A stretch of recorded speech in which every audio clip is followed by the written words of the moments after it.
قال النبی صلی اللہ علیہ وسلم الدین والنصیحہ او کما قال علیہ السلام.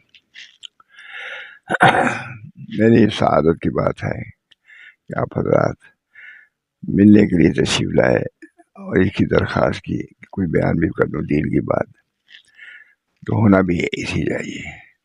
کوئی مجلس ہو جلسہ ہو تو میں اللہ کا ذکر ضرور ہونا چاہیے. ہمارے حضرت مولانا محمد احمد صاحب تشریف لاتے تھے دعوت میں، بڑے آدمی سے نام سنا ہوگا، تو کھاتے کھلاتے درمیان میں پہلے ضرور اللہ کا ذکر کرتے تھے. کیا ہر وقت کھایا جائے، کچھ اللہ کا ذکر اس کے اندر آ جاتا ہے کہ اس کے اندر نورانیت پیدا ہو جائے. اس میں ہر مسلمان کا وذکر اللہ کثیر لعلکم تفلحون، موقع میں سے اللہ کا ذکر کرو فلاح پا جاؤ گے. ہے نہیں کوئی چیز.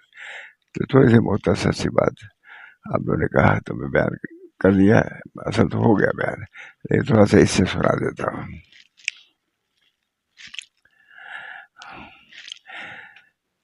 اے ایمان والو، اللہ تعالیٰ نے ارشاد فرمایا یا ایھا الذین آمنوا اتقوا اللہ ولتنظر نفس ما قدمت لغد.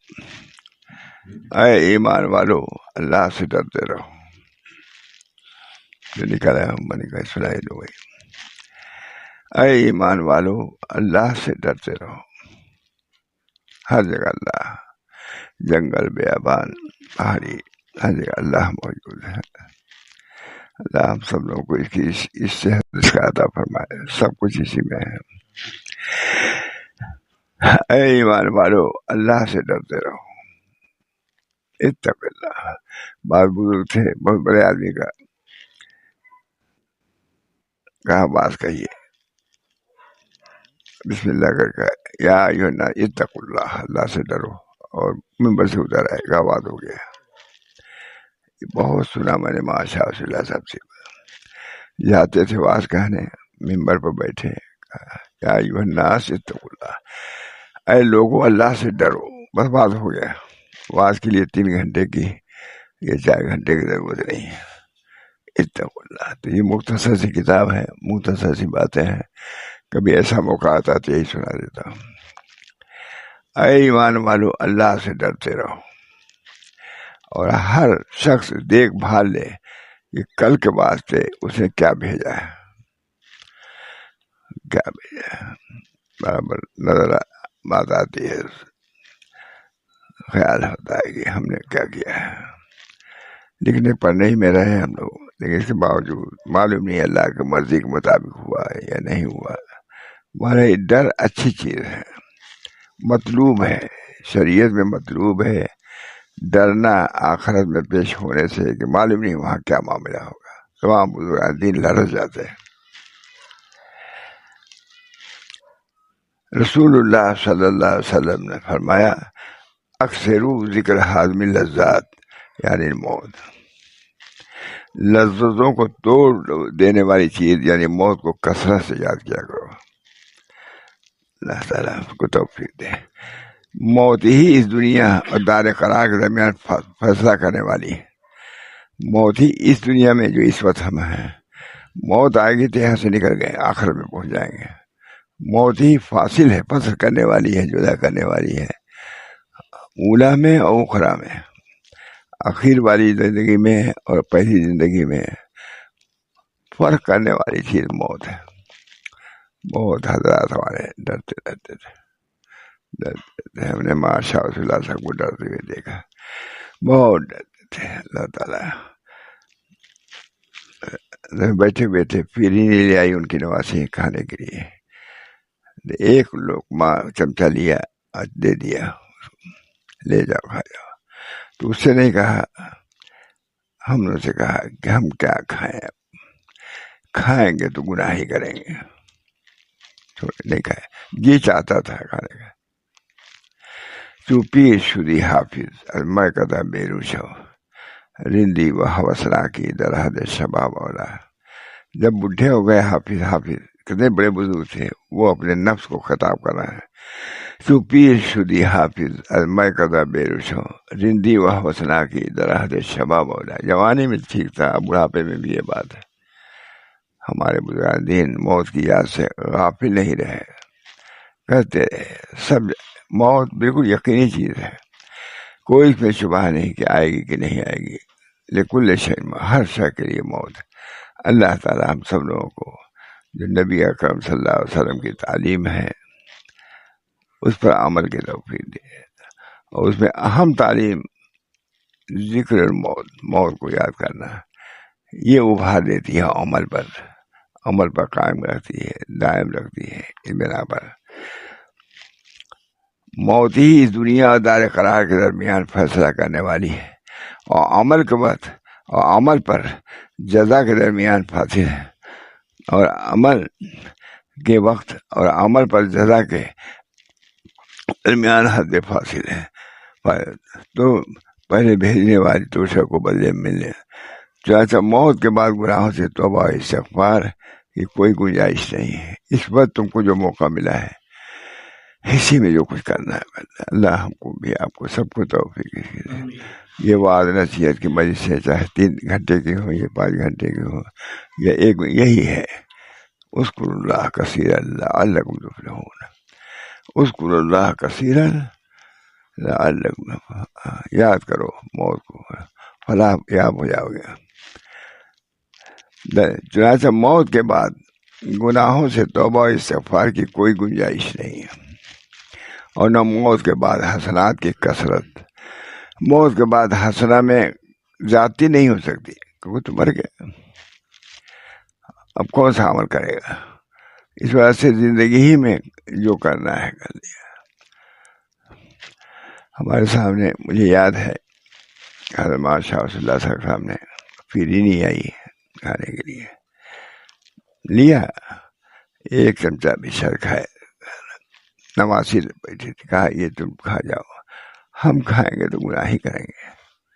ماشاء اللہ ہم کھائیں گے تو گناہ ہی کریں گے، نہیں کھایا میرے سامنے کے بعد۔ کتنے بڑے بڑی آپ نے بھی حضرت ماشاء اللہ کا نام سنا ہوگا، لیکن موت سے اتنا خائف رہتے تھے۔ اللہ تعالیٰ ہم سب لوگوں کو آخرت کے اصلاح کی فکر پیدا فرما دے۔ سکول بعض اور نصیحت کا لب لباب یہی ہے، بہت تقریر کرنا نہیں ہے، مگر صرف بات کا مقصد صرف یہ ہے یاد دلایا جائے آخرت کا، تذکیر آخرت تھوڑا سا۔ ایسے لوگوں کی توبہ نہیں جو گناہ کرتے رہے ہیں، یہاں تک کہ جب ان میں سے کسی کے سامنے موت کھڑی ہوئی تو کہنے لگے کہ اب میں توبہ کرتا ہوں، میرا اس کی گنجائش جب تک دے رہا ہے اللہ تعالیٰ کا فضل سمجھنا چاہیے۔ پھر موت ہر شخص کو یقینی طور پر پکڑ لینے والی ہے،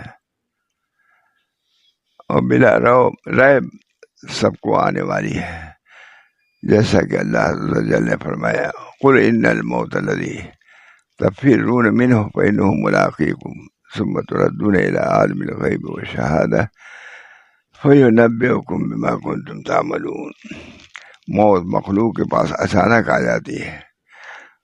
بہت سے لوگ ہیں جو گھر سے گاڑی چلاتے ہوئے نکلتے ہیں اور کفن میں لپٹے ہوئے لوٹتے ہیں، بہت سے گھر والوں سے اپنے لیے کھانا تیار کرنے کو کہتے ہیں اور بغیر کھائے ہوئے مر جاتے ہیں۔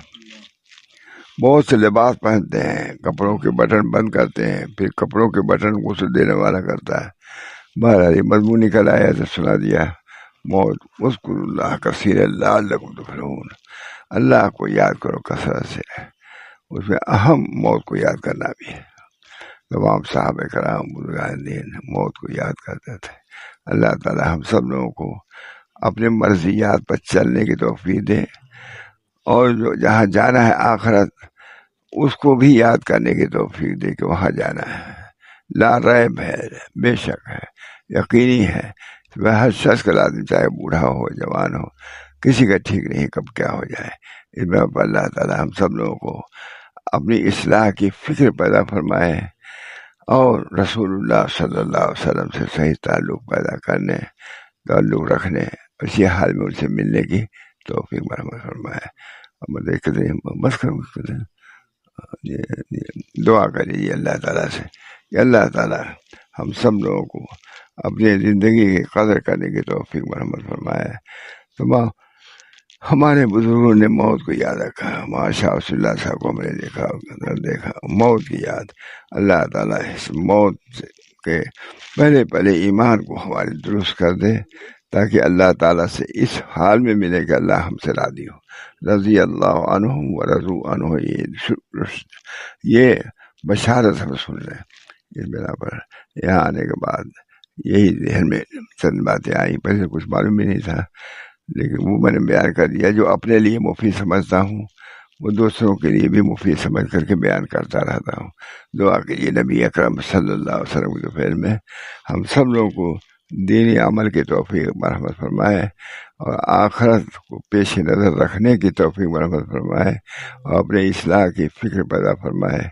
وفات کے بعد نبی اکرم صلی اللہ علیہ وسلم کی ملاقات اور زیارت سے بھی مشرف فرمائے. اللہ تعالیٰ ہم سب لوگوں کے آیا دشواریوں کو دور فرما. بہت سی پریشانیاں ہیں. اللہ تعالیٰ ہم سب لوگوں کو عافیت دار عطا فرمائے. نبی اکرم صلی اللہ علیہ وسلم کے فعل میں آخرت کو پیش نظر رکھنے کی توفیق مرحمت فرمائے. ربنا تقبل منا انک انت السمیع العلیم برحمتک یا ارحم الراحمین بحرمت سید نبی الکریم صلی اللہ تعالی علیہ وسلم. میرے لیے بھی خوشی کی بات ہے کہ آپ نے بیان کے لیے کہا تو بیان کیا، مجھے ثواب بھی ملا اور مجھے بھی تذکر و یاد آئی آخرت. اللہ تعالیٰ ہم سب لوگوں کے آخرت کو درست فرمانا. کہ اللہ تعالیٰ سے عہد کیا جائے کہ ہم عمل کریں گے. اس بنا پر عورتیں ہمارے سبھی یہ سمجھ لیں کہ بیعت صرف تبرک نہیں ہے بلکہ داعیہ اور جذبہ پیدا کرتا ہے اصلاح کا. بیعت ہونے کے بعد بہت سی چیزیں جو پہلے نہیں کرتی تھیں ان کو کرنا چاہیے. اللہ تعالیٰ ہم تمام مردوں کو عورتوں کو اپنے رب کو راضی کرنے کی توفیق مرحمت فرمائے. وہ اعمال صالحہ ہیں. سب سے پہلی نماز ہے، لڑکوں کی اصلاح و تربیت ہے. اس کا خیال رکھنا ہر مرد اور عورت کو خاص طور سے لازم و ضروری ہے. اللہ تعالیٰ ہم سب کو قبول فرمائے. دعا فرما لیے. ٹھیک ہے، کوئی دعاؤں کو قبول فرما اور اس کے مطابق ہم سب کو اپنی زندگی گزارنے کی توفیق مرحمت فرما. ربنا تقبل منا انک انت السمیع العلیم برحمتک یا ارحم الراحمین بحرمت سید نبی الکریم صلی اللہ تعالی علیہ